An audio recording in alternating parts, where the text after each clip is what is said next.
La nuit européenne qui devait être une démonstration de force du Real Madrid s'est transformée en cauchemar absolu.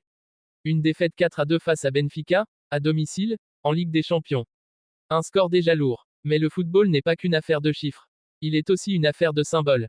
Et celui qui a frappé le plus fort, celui qui a tout fait basculer, est arrivé dans les toutes dernières secondes du match. Le gardien de Benfica, Anatoly Trubin, quittant sa surface. Un dernier corner. Un geste presque insolent. Et ce ballon qui finit au fond des filets madrilènes. Un gardien. Un but. Au Santiago Bernabéu. Ce moment a figé le stade. Les caméras ont capté des visages incrédules, des supporters la bouche ouverte, incapables de comprendre ce qu'ils venaient de voir. Certains anciens, présents en tribune, parlaient déjà d'un instant comparable aux plus grandes humiliations européennes de l'histoire du club. Le Real Madrid, symbole de domination et de respect, venait d'être ridiculisé sur la scène qu'il a construite. Dans les vestiaires, le silence était total. Aucun cri, aucune explication, juste des regards perdus, des joueurs assis, immobiles, conscients que ce but n'était pas anodin. Ils savaient tous, au fond d'eux, que quelque chose venait de se briser définitivement. Florentino Pérez, lui, n'a pas quitté sa loge immédiatement. Selon des témoins, il serait resté seul, les bras croisés, fixant la pelouse vide pendant de longues minutes. Pas de colère visible, pas de réaction excessive, mais une froide détermination. Car ceux qui connaissent Florentino le savent, ce n'est pas dans la colère qu'il prend ses décisions. C'est dans le calcul. Cette défaite n'était pas une surprise totale pour lui. Les signes étaient là depuis des mois. Des matchs gagnés sans convaincre. Un vestiaire trop confortable. Une équipe qui ne faisait plus peur. Mais le but de Trubin a été l'humiliation de trop. Le point de non-retour. Dans la nuit, une réunion exceptionnelle aurait été organisée.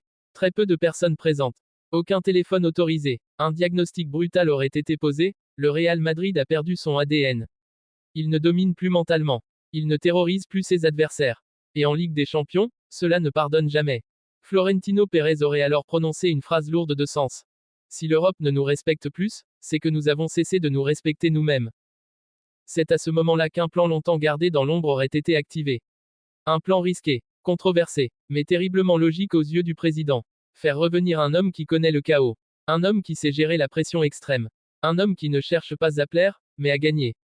José Mourinho. Le lendemain, alors que la presse espagnole parlait de crise, d'échec tactique et de fin de cycle, Florentino Pérez aurait quitté Madrid discrètement. Aucun déplacement officiel, aucun agenda public. Direction Londres. Là où Mourinho se trouve, loin du tumulte, mais toujours attentif à ce qui se passe au sommet du football européen. Les retrouvailles entre les deux hommes auraient été tendues, mais sincères. Leur histoire commune est complexe.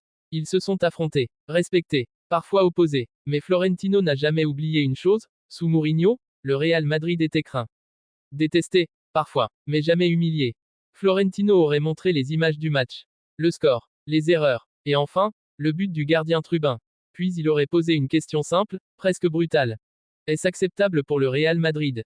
Mourinho aurait pris le temps, longtemps, puis aurait répondu sans détour. Pour lui, le problème n'est ni la qualité des joueurs ni le talent individuel. Le problème est l'absence de peur dans le regard de l'adversaire. Le Real Madrid joue aujourd'hui pour gagner des matchs. Pas pour imposer une domination. La discussion aurait duré des heures. Mourinho aurait posé ses conditions, très claires. Il ne reviendrait pas pour être un simple entraîneur de transition. Il voudrait être manager à part entière. Autorité totale sur le vestiaire. Droit de choisir qui reste et qui part, même parmi les stars. Protection publique du président, quoi qu'il arrive. Florentino Pérez aurait hésité, car offrir autant de pouvoir n'est pas dans ses habitudes.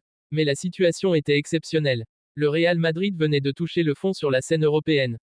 Et parfois, pour remonter, il faut accepter le chaos.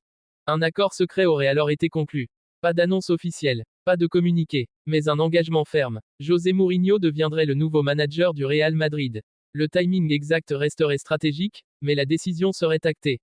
Depuis, des signes troublants se multiplient. Des décisions internes inattendues, des changements de discours en interne, des joueurs convoqués individuellement. Certains cadres auraient déjà compris que leur statut ne les protégera plus. Avec Mourinho, le passé ne compte pas. Seul le présent décide. Dans l'entourage du club, on murmure que Florentino Pérez voit en ce retour une dernière grande manœuvre pour restaurer l'identité du Real Madrid. Pas seulement gagner des trophées, mais redevenir ce club que l'on redoute, que l'on respecte avant même d'entrer sur le terrain. Le but de Trubin restera comme le déclencheur. Le moment précis où Florentino Pérez a décidé de frapper fort. Très fort. Si cette information venait à être confirmée officiellement, le retour de José Mourinho serait l'un des événements les plus explosifs du football moderne. Un retour chargé de revanche, de tension, et de promesses de tempête médiatique. Le Real Madrid ne veut plus séduire. Il veut dominer. Et quand le Real Madrid décide de redevenir impitoyable, l'Europe entière retient son souffle.